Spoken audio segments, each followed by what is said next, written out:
Good morning mga kauragon. So, yaon na palang kami dyan sa baba. Naghalat kang service. Uya na nga ni sa service. May sa ibang natinampo. Nagdadangadang ng piyo. So, habang naghahalat-halat kaming mag-U-turn si kuya. So, napapaisip ako. Kasi habang nabibideo ako, sabi ko, makulimlim pa ng panahon. Sabi ko sa kaibahan ko. So, habang nag-video ako, napapaisip ako. Sabi ko, ano daw kung magbalik ako sa taas, sa kwarto, para kunin ko yung sinampay kasi nakasampay sa balcony, sa luwas.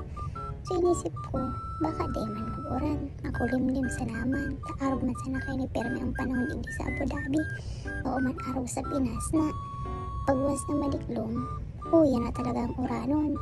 So pagkapot ko sa kaibahan ko, kung maano ako, masakat pa ako dahil. Sabi niya, di ka na magsakat at baka di man magdagos ang urano naan. So ako man, napaisip na naman ako ng mga siguro, napatulala na naman ako. Sabi ko, sige na daw nga ni, di na lang lugod ako mauli. So napaisip na naman ako na, sige na daw sana, pag nag-uran, pag nabasa, hindi uturgo na sa labhan ba? Diba, arugaan.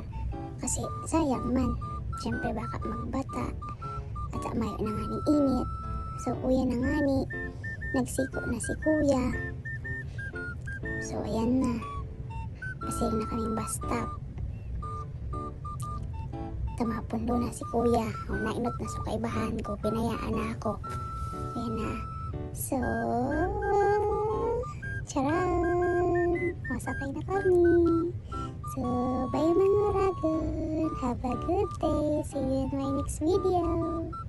Salamat. Mama.